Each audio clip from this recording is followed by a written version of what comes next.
ॐ श्री गणेशाय नमः। श्री सरस्वत्यै नमः।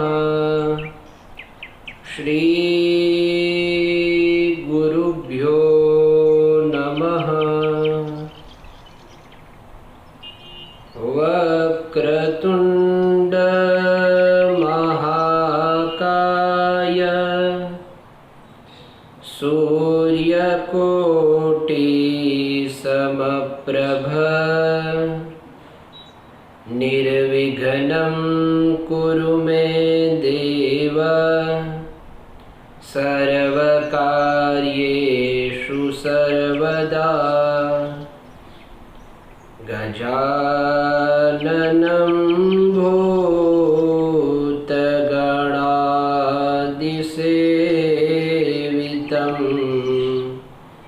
कपित्थजम्बूफलचारुभक्षणम् उमासुतं शोकविनाशकारकं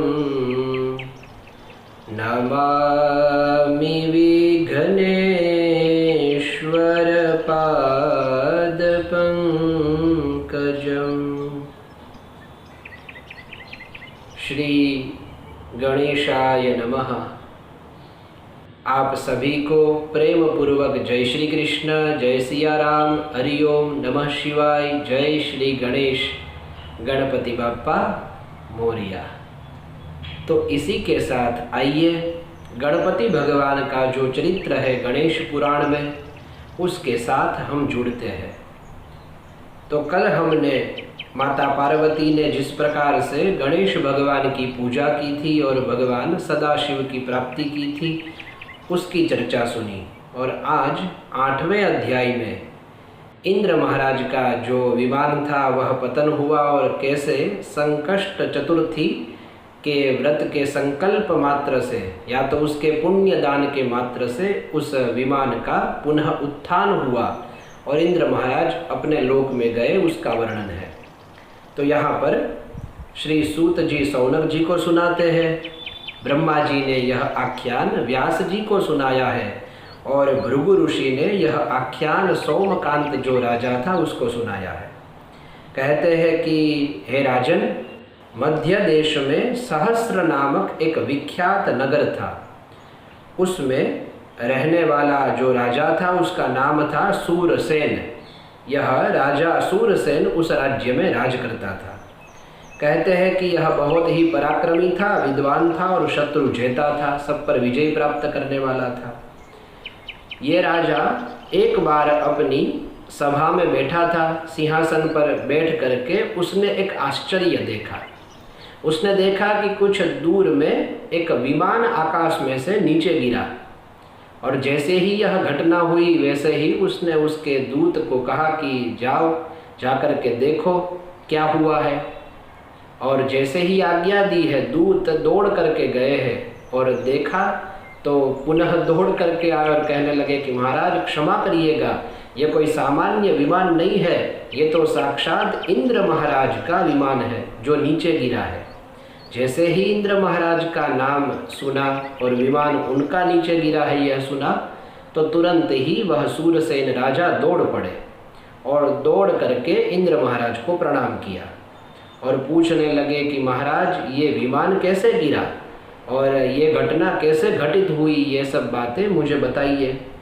तो यह सुन करके इंद्र महाराज ने कहा कि सुनो राजन, मैं जो गणेश रूप है ऐसे जो भ्रुशुंडी है उन ऋषि के दर्शन के लिए गया था और जब वहाँ से लौट रहा था तब तुम्हारे ही एक दूत ऐसे कुष्ठी की नज़र इस विमान पर पड़ गई और उसकी नज़र पड़ते ही यह विमान है वो सहसा नीचे गिर गया। तो जैसे ही यह बात सुनाई भ्रुशुंडी ऋषि की, वैसे ही राजा ने प्रश्न किया कि महाराज ये भ्रुशुंडी ऋषि कौन है? और बड़े बड़े आप महामहिम ऐसे देवता भी यदि उनके दर्शन के लिए जाते हैं तो कुछ न कुछ तो बात जरूर होगी।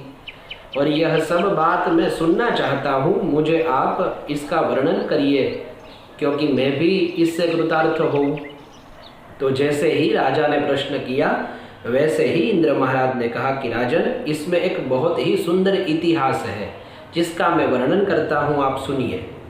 फिर कहा कि दंडकारण्य में नाभा नाम का एक अत्यंत क्रूर ऐसा कौल लुटेरा वो रहता था, और वह जो भी मनुष्य, ऋषि, जो भी लोग वहाँ से निकलते थे उनको मार करके जो उनका धन था वो लूट लेता था। ऐसे करके एक बार कहते हैं कि उस दस्यु की नज़र जो मुद्गल ऋषि थे उनके आश्रम पर पड़ी। उसने सोचा कि अब छोटे छोटे हाथ तो बहुत मार लिए, अब लगता है कि ये जो ऋषि है उनके आश्रम में कुछ संपत्ति बहुत ज़्यादा है, तो उसके लूटने का मुझे अवसर प्राप्त हुआ है, तो अभी इस पर ही आक्रमण करूं। तो यह सोच करके वह ऋषि के आश्रम में आक्रमण करने के लिए चल पड़ा। तो जैसे ही उन ऋषि को देखा, वैसे ही यह जो लुटेरा था उसका स्वरूप बदल गया, यानी कि लड़ने के लिए आया था तो पसीने खुद के छूटने लगे और फिर शिथिल सा हो गया, और उसके गात्र थे वो कंपने लगे। तो उसको लगा कि अचानक ये क्या हो रहा है, अरे बड़े बड़े इंसानों को मैंने मारा है, तो इस ऋषि के सामने मेरे हाथ क्यों काँप रहे हैं। तो उसको लगा कि मैं अस्वस्थ सा हो गया हूँ, इसीलिए ये सब हो रहा है। तो उसने सोचा कि मुझे अब ये जो गणेश तीर्थ है यहाँ पर पास में ही, उस सरोवर में स्नान करके अपने को स्वस्थ करना होगा, और जब मैं स्वस्थ हो जाऊँगा तब लड़ लूँगा। ऐसा विचार करके वह लुटेरा उस सरोवर में स्नान के लिए गया, और जैसे ही वह गणेश तीर्थ ऐसे सरोवर में स्नान करने लगा, वैसे ही उसके शरीर में स्फूर्ति तो आ गई, लेकिन जो उसकी वृत्ति थी वो भी अब परिवर्तित हो गई। पहले लड़ने के लिए आया था, अब वह ऋषि के चरणों में दौड़ करके गिर पड़ा। प्रार्थना करी कि महाराज क्षमा कर दो, मैंने बहुत ही अपराध किए हैं, मैंने बहुत पाप किए हैं, जिनकी हत्या नहीं करनी चाहिए उनकी भी हत्याएं मैंने की है। अब मैं इस पाप से तो छूट नहीं सकता, लेकिन आप समर्थ ऐसे ऋषि के चरणों में मैं आया हूँ, तो मुझे भी पूरा विश्वास है कि आप मुझे इस पाप से छुड़ा देंगे। इसलिए आप मुझे कुछ ऐसा उपाय बताइए जिससे मैं इस पाप से छूट सकूं। तो जैसे ही यह बात कही, वैसे ही मुद्गल ऋषि ने उसको गणेश भगवान के प्रति उपदेश दिया। कहते हैं कि मुद्गल ऋषि ने उसका जो अपराध था वह भी क्षमा कर दिया, और महर्षि ने उसको जो भगवान का सप्ताक्षरी मंत्र है उसका उपदेश दिया, गणेश भगवान की पूजा बताई।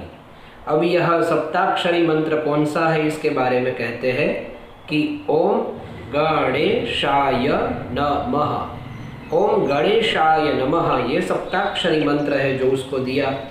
और फिर कहा कि इसका तुम अनुष्ठान करो।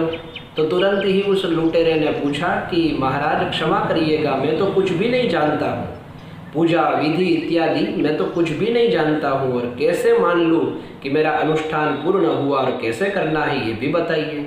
तब जो संपूर्ण विधि है उसकी वह भी बताई, और कहा कि इस वन में तुम जहाँ पर बैठ करके ये तपश्चर्या करने वाले हो, उसके पास में मैं एक काष्ठ को गाड़ दूंगा, और उस जमीन में से जब वह काष्ठ अंकुरित हो जाएगा तब तुम्हें मानना है कि मेरा जो अनुष्ठान है वह पूर्ण हो गया है और मुझे अभिष्ट की अब प्राप्ति होगी।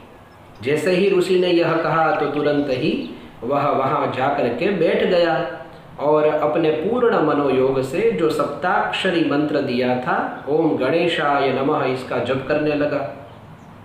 और फिर कहते हैं कि जप करते करते 1,000 वर्ष बीत गए, और तब सहसा जो लकड़ी यानी कि काष्ठ था उसको जो जमीन में गाड़ा था वो अब अंकुरित हो गया, और जैसे ही अंकुरित हुआ वैसे ही उसने मान लिया कि अब मेरा जो ये अनुष्ठान है, उपासना है, वह सिद्ध हो गया।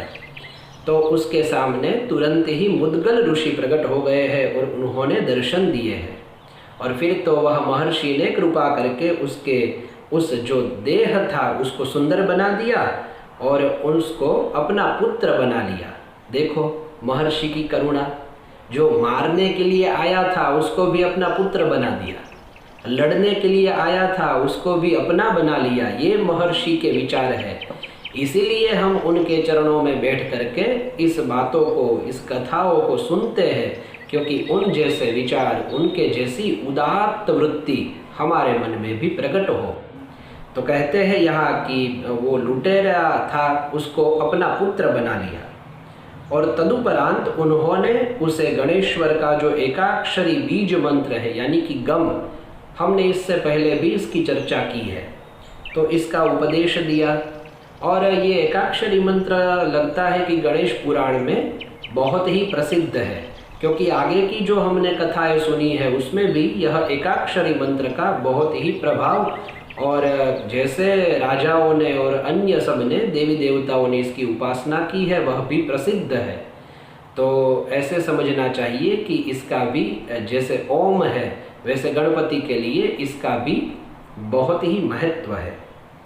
तो यहाँ पर भी मुद्गल ऋषि ने अपने जो पुत्र उसको बनाया था उसको एकाक्षरी मंत्र का उपदेश दिया है। फिर तो उसने उस मंत्र का अनुष्ठान किया और कहते हैं जैसे ही अनुष्ठान संपन्न हुआ वैसे ही उसकी भ्रुकुटी में से एक सूंड निकल आई, और जैसे ही सूंड निकली तो उसका नाम हो गया भ्रूशुंडी। इस तरह से इस ऋषि का नाम भ्रूशुंडी हुआ है। और फिर जो महर्षि मुद्गल थे उन्होंने ये देखा कि मेरा पुत्र तो बड़ा ही प्रतापी है, तो उन्होंने उसको वरदान दे दिया कि सुनो, जो कोई तुम्हारा दर्शन करेगा वही मोक्ष को सहज ही प्राप्त कर लेगा और तुम 1 लाख कल्प तक जीवित रहोगे। ये वरदान दिया है। और यदि कोई चूक नहीं हो रही है तो यह वही भ्रूशुंडी है जिसको हम भुसुंडी के नाम से जानते हैं, जो अनेक कल्प तक भगवान राम जी की प्रतीक्षा भी करते रहे और उनकी लीला के दर्शन भी करते रहे। तो यहाँ जब रामचरितमानस हम पढ़ते हैं तो उत्तरकांड में वहाँ काक भुसुंडी का चरित्र आता है और कहते हैं कि 27 कल्प तक वह भगवान का यह जो प्रागट्य हुआ है और उनकी लीलाएं हुई है उनके दर्शन करते रहे हैं। तो वैसे तो हम ये नहीं कह सकते कि ये वही भुसुंडी है, लेकिन हाँ, यहाँ जो वरदान मिला है कि आप 1 लाख कल्प तक जीवित रहोगे, तो इससे तो यही लगता है कि शायद ये वही भुसुंडी है जो भ्रूशुंडी के नाम से विख्यात है। और यदि नहीं है और है तो उसमें आप सब लोग जो स्वाध्याय करने वाले हैं तो जरूर मार्गदर्शन करेंगे। तो आप किसी भी तरह मुझे भी बताइएगा कि ये चरित्र उस प्रकार है, इस प्रकार है, तो अवश्य अपना भी कुछ ज्ञान बढ़ेगा। तो इस तरह से कहते हैं कि ऋषि ने उसको भी वरदान दिया और फिर तो वह महर्षि सिद्ध महाज्ञानी हो गया। और इसीलिए इंद्र महाराज कहते हैं कि उसके दर्शन के लिए, उन महर्षि के दर्शन के लिए बड़े बड़े देवता भी वहाँ जाते हैं। तो इस तरह से उनका जो आख्यान था वह भी बताया। और फिर शूरसेन राजा ने इस इतिहास को सुन करके प्रश्न किया कि महाराज वो तो सब ठीक है, लेकिन यह जो आपका विमान गिरा है अभी, उसको उठाने के लिए क्या प्रयास करना पड़ेगा, और इसका भी यदि कोई उपाय है तो बताइए। तब इंद्र महाराज ने इसका भी उपाय बताया। कहते हैं कि राजन, तुम्हारे राज्य में कोई संकष्टी व्रत करने वाला यदि पुण्यात्मा हो और वह अपने इस व्रत का 1 वर्ष का जो पुण्य है वह प्रदान कर दे, तो यह विमान पूर्ववत आकाश में स्थित हो जाएगा और मैं इसके माध्यम से फिर स्वर्ग में चला जाऊंगा। तो जैसे ही यह देवराज इंद्र ने कही गई बात जो थी वह सुनी, वैसे ही तुरंत राजा ने कहा कि हे नृपेश्वर, यह व्रत किस प्रकार किया जाता है, और यदि यह व्रत करने से बहुत ही अच्छा पुण्य प्राप्त होता है तो मैं भी इस व्रत को करना चाहता हूँ। तब इंद्र महाराज ने उत्तर दिया कि यह व्रत बहुत ही पुण्यदायी है, इसलिए मैं इसका जो इतिहास है वह भी तुम्हें सुनाता हूँ, सुनो। उन्होंने कहा, पुरा काल में एक कृतवीर्य नामक राजा हो गए हैं। उनकी पत्नी सुगंधा वह बहुत ही रूपवती और साध्वी थी, पतिपरायणा थी। तो कहते हैं सब प्रकार के सुख उसके यहाँ थे, लेकिन उनको कोई संतान नहीं थी, इसके लिए वे बहुत ही दुखी थे। उन्होंने अनेक पुत्रेष्टि यज्ञ किए, तब भी कोई निवारण प्राप्त नहीं हुआ। तब कहते हैं कि अपने जो अमात्य थे उनसे परामर्श किया कि इस विषय में हमें क्या करना चाहिए। तो फिर अमात्य थे जो उनके मंत्री थे, उन्होंने बताया कि महाराज, यदि आप वन में जा करके अब तपश्चर्या करें तो कुछ हो सकता है। तब राजा ने सोचा कि हाँ, यही उचित है, अब तो यही एक हमारे पास में ऑप्शन है जो करना चाहिए।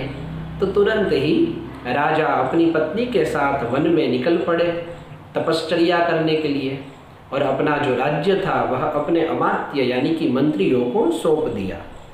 फिर वह राजा अपनी पत्नी के साथ घोर तपश्चर्या करने लगे।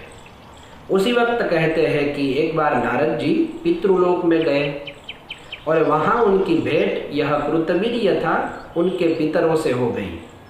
तो तुरंत ही नारद जी को देखा तो उनके पितरों ने प्रणाम किया, और फिर नारद जी ने कहा कि हे पितृगण, आपका जो यह पुत्र है कृतवीर्य, इसका कोई पुत्र नहीं है, इसके लिए यह बहुत ही दुखी है, और यदि आपकी कृपा से इसको पुत्र प्राप्त नहीं हुआ तो ये भी अपने प्राण छोड़ देगा, और ऐसा कदापि नहीं होना चाहिए। तो जैसे ही यह बात कही वैसे ही यह बात पितरों ने सुनी, और तुरंत ही कहते हैं कि नारद जी वहाँ से निकल गए। फिर नारद जी यमलोक में आए। जैसे ही यमलोक में आए तो वैसे ही उन्होंने देखा कि ये जो भृशुंडी ऋषि है, जिनका चरित्र हमने पहले सुना, तो इन ऋषि के जो माता पिता थे वह अग्निमय कुंभी पाक में दग्ध होते हुए नारद जी ने देखे। तो अब जब ऐसा चरित्र उन्होंने देखा तब उनकी दशा का वर्णन करने के पश्चात वह भृशुंडी ऋषि के पास गए, और भृशुंडी ऋषि को जाकर के जो यह कुंभी पाक में परेशान हो रहे थे उनके माता पिता, उनका चरित्र सुनाया। और जैसे ही यह चरित्र सुनाया, भृशुंडी ऋषि ने, जिन्होंने गणेश भगवान की आराधना की थी, उन्होंने अपने 1 वर्ष का जो यह संकष्टि व्रत किया था, ये संकष्टि व्रत का जो पुण्य है वह अपने माता पिता को प्रदान कर दिया, जिसके कारण वह इस नरक में से मुक्त हो गए। तो इस प्रकार भृशुंडी ऋषि थे, उनके माता पिता का जिस तरह से मुक्ति हुई है उसका वर्णन किया। तो फिर राजा ने पूछा कि इंद्रदेव, आप तो चर्चा यह कृतवीर्य की कर रहे थे और वहाँ से लौट करके आपने भृशुंडी जी का चरित्र सुनाया, अच्छा है, वह भी प्रिय है, लेकिन अब जब नारद जी पितृलोक में उस कृतवीर्य के पितृओं को मिले तब वहाँ पितृओं ने क्या कहा ये भी सुनाइए। और तब कहते हैं कि जब नारद जी ने यह कहा कि आप कुछ उपाय कीजिए, तब पितृओं ने कहा कि हाँ, हम अवश्य उपाय करेंगे।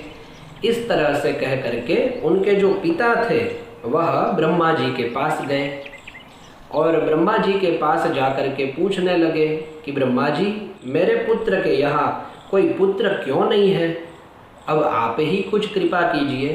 तो ब्रह्मा जी ने कहा कि आपका जो पुत्र है वह पूर्व जन्म में एक ब्रह्म हत्यारा था, उसने नंदुर नामक जो नगर था उसमें निवास किया था, और कहते हैं एक दिन उसने धन के लोभ में 12 ऐसे वैदिज्ञ ब्राह्मणों को मार डाला, और इसके कारण उसको ब्रह्म हत्या लगी, और उन सब का धन लेकर के अपने घर में आ गया। उस दिन माघ कृष्णा चतुर्थी थी, और अपना धन जो भी लूट करके लाया था, अपना बना करके लाया था, वह अपने घर में रख दिया। और तब चंद्रोदय हो चुका था, यानी कि रात हो चुकी थी। उस समय उसने अपने जो पुत्र था, यानी उसका नाम था गणेश, उसको बुलाया। जैसे ही गणेश आ जाओ, अब भोजन का समय हो गया, इस प्रकार कहा, तब वह गणेश आया और रात को सब ने साथ में बैठ करके भोजन किया। तो इसके कारण जब भोजन समाप्त हो गया तो उसके उपरांत उसकी मृत्यु हो गई, और कहते हैं कि उसने जो ब्रह्म हत्या की थी उसके कारण उसके यहाँ कोई पुत्र नहीं था, यानी कि जो ये कृतवीर्य तप कर रहा है उसका कोई पुत्र नहीं है, इसका कारण यह है। तो तो फिर पितृओं ने पूछा कि उसको राज्य कैसे प्राप्त हो गया?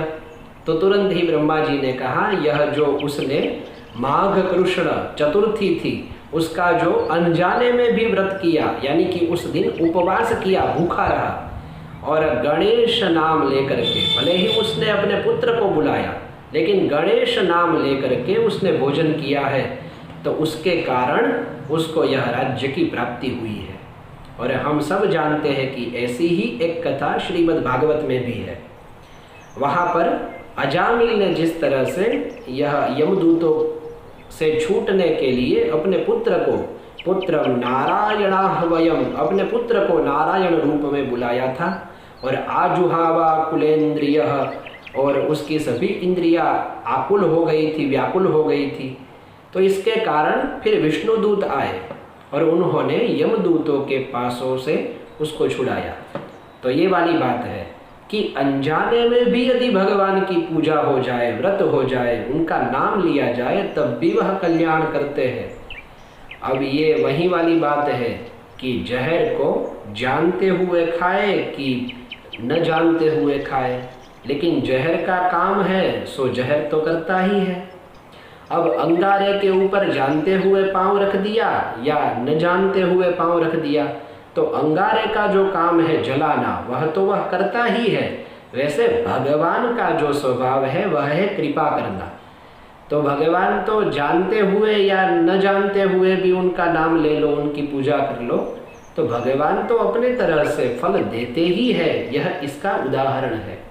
भाय कुभाय अनख आलसहु, नाम जपत मंगल दिसि दसहु। यही वाली बात है, जानते न जानते हुए और फिर अनख क्रोध से या आलसहु, आलस करते हुए भी यदि भगवान का नाम लिया जाए तो वह सर्वत्र मंगल ही मंगल करता है। तो इस प्रकार से कहते हैं कि आपको जो पुत्र है कृतवीर्य, उसको भी पुत्र प्राप्त होगा यदि वह गणेश भगवान की उपासना करेगा तो। और जब ब्रह्म हत्या करी है तो उसको कोई पुत्र नहीं है। अब ब्रह्म हत्या में से छूटने के लिए यह संकष्टि व्रत है, वह करेगा तो उससे मुक्त हो जाएगा। और कहते हैं फिर तो उसके पितृओं ने रात में स्वप्न में आकर के उसको कहा कि बेटा तू गणेश जी का पूजन कर, इसके कारण तुम्हारी जो अभिलाषा है वह भी पूर्ण होगी और तुम्हें पुत्र की प्राप्ति होगी। इस तरह से इस कृतवीर्य ने भी भगवान गणेश की पूजा की और संकष्टि व्रत किया। जैसे ही यह व्रत किया भगवान गणेश प्रसन्न हो गए और फिर उसको पुत्र की प्राप्ति हुई। ये सब कथा बताई है।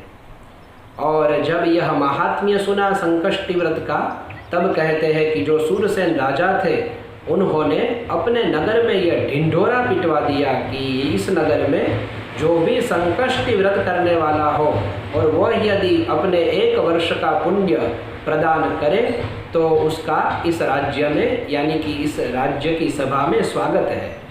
तो वैसे ही ढिंढोरा पिटवा दिया और वह ढोल लेकर के नगाड़े बजाते हुए कहने लगे कि राजा ने आप सबको याद किया है, सुनो सुनो सुनो, जो भी अपनी संकष्टि व्रत का पुण्य है उसको प्रदान करेगा तो राजा उसको जो अभीष्ट है ऐसे धन देंगे और उसको प्राप्ति कराएंगे।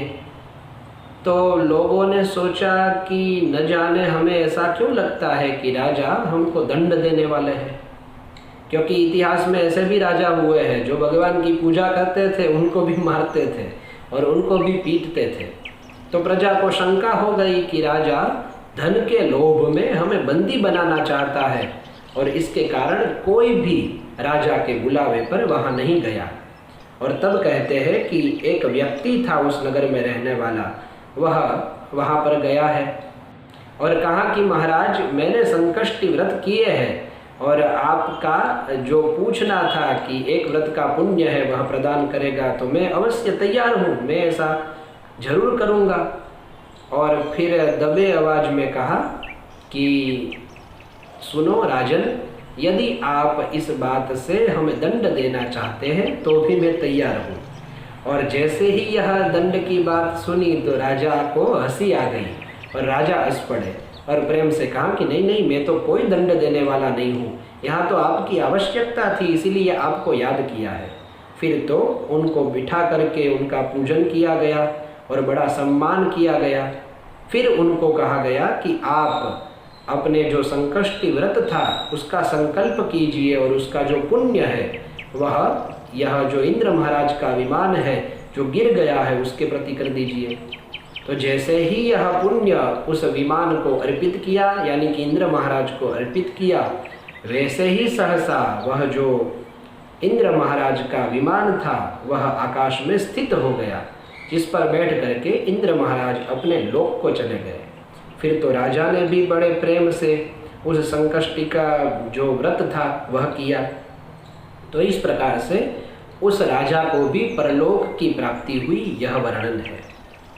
फिर व्यास जी ने हमारे मन में जो प्रश्न है कि किस चतुर्थी का व्रत करना चाहिए और किसका नहीं करना चाहिए, क्योंकि हमारे यहाँ बहुत सी चतुर्थियाँ आती हैं और वैसे कहे तो 12 महीने की 12 चतुर्थियाँ आती है, या फिर 24 भी ले लो, क्योंकि 2 पक्ष में 2-2 चतुर्थी आती है। तो इस प्रकार से गणेश भगवान की पूजा करनी चाहिए।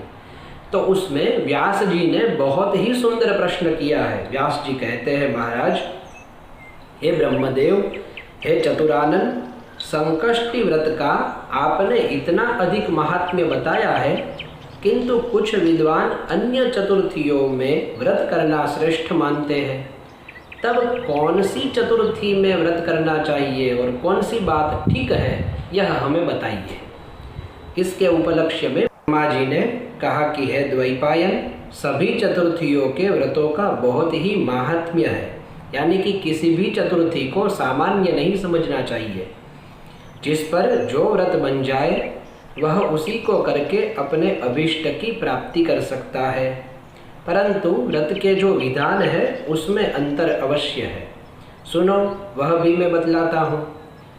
कहते हैं कि श्रावण मास की चतुर्थी में 7 मोदक खा करके व्रत करना चाहिए।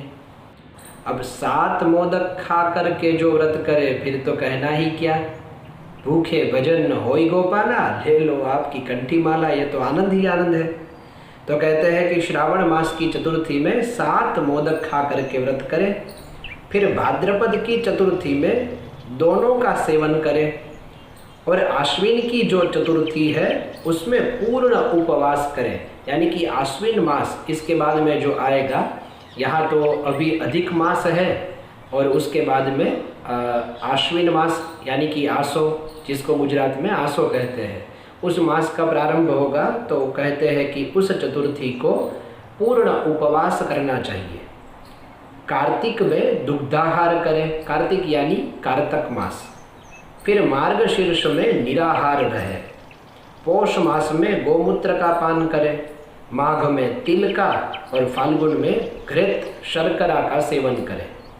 चैत्र में पंचगव्य का, वैशाख में शतपत्र का, ज्येष्ठ में केवल घृत का और आषाढ़ में केवल मधु खाना चाहिए। यह प्रत्येक मास की चतुर्थी के व्रत का विधान मैंने तुम्हें बता दिया है। तो एक एक मास की बात आई, इसमें यही समझना है कि एक मास के अंदर 2 चतुर्थी आती है, यानी कि दोनों चतुर्थियों में इस मास में बताए गए द्रव्य के अनुसार उसका सेवन करते ही भगवान का व्रत करना चाहिए। तो यह विशिष्ट बात है जो इस अध्याय के अंत में बताई गई है। और अब 9वें अध्याय में शिव पार्वती का जो संवाद है उसका वर्णन हम करेंगे। तो इसी के साथ गणेश भगवान की कृपा हम पर होती रहे और हम इसी प्रकार सत्संग करते रहे। बस इसी हेतु के साथ आप सभी को प्रेम पूर्वक जय श्री गणेश गणपति बाप्पा मोरया।